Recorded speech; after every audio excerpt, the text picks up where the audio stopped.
Hello all, and returning to form on the channel. I figured I would move on and do my video on Stoicism now, and some of the ramifications for that, and things I found interesting, perhaps when I looked back at Marcus Aurelius's Meditations. That's one of the most popular texts there is.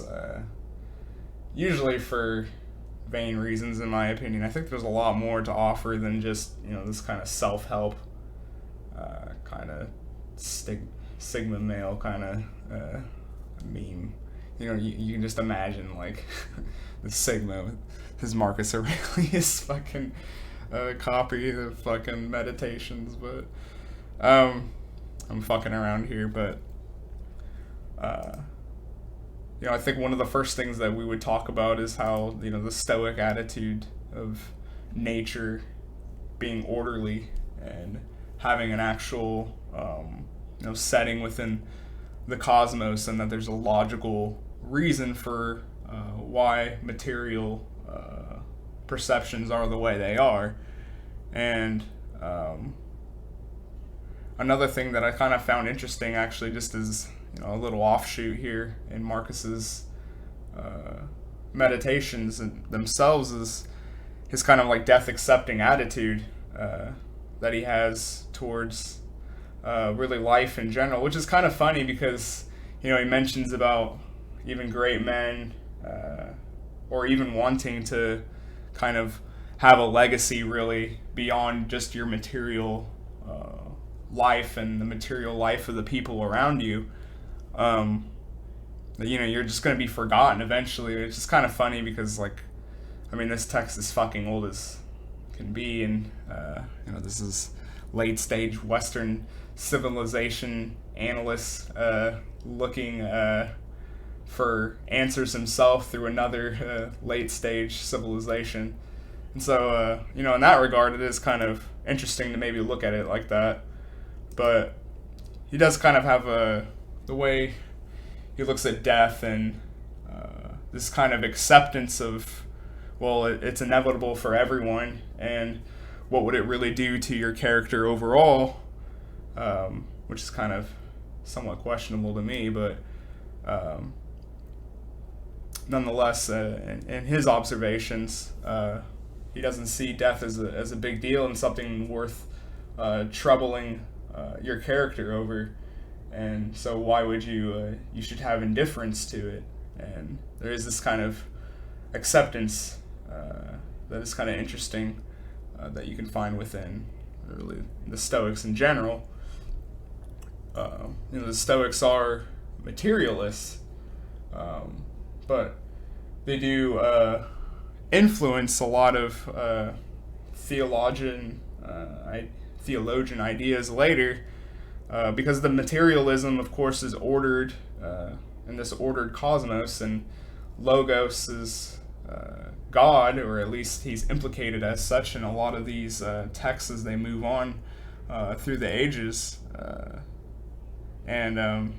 So if you have an ordered material from a active Logos, but we're just passively going through life, and they even would argue that the soul itself actually is a material, has a material existence within the body, even though there is, especially early on, they would actually say that the soul does kind of escape the body in a way, but nonetheless,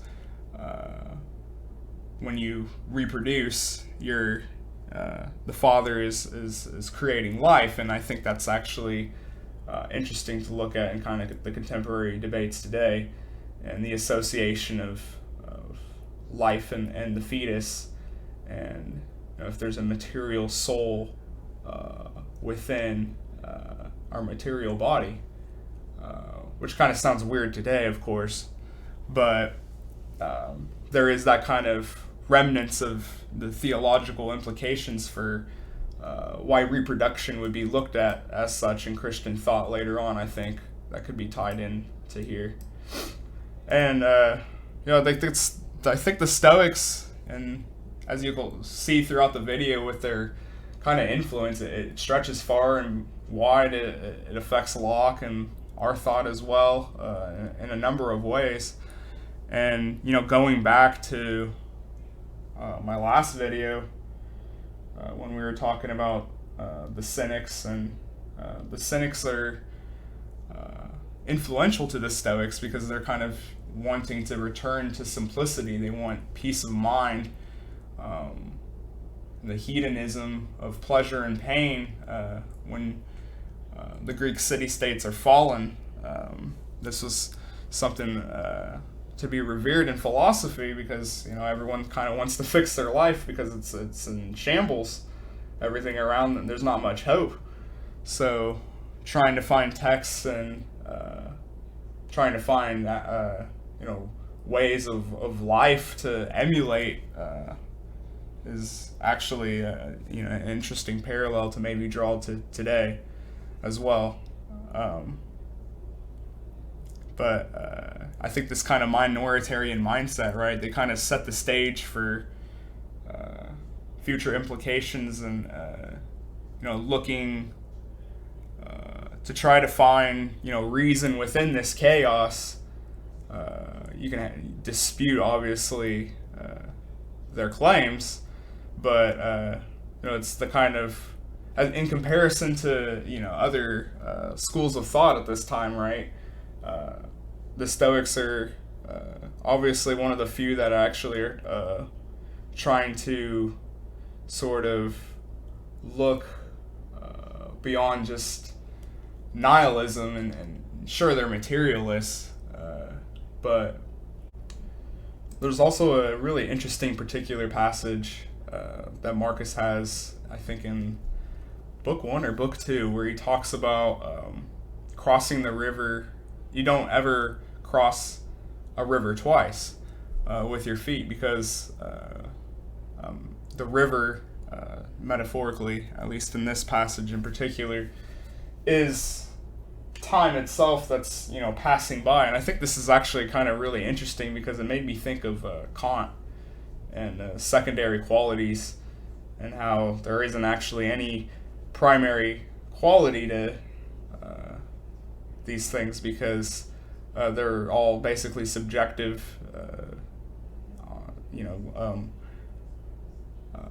Right now I'm sick, so everything that I drink, like this water, isn't going to taste as good as maybe next week when I'm feeling better, and my taste buds have returned and I'm not so congested.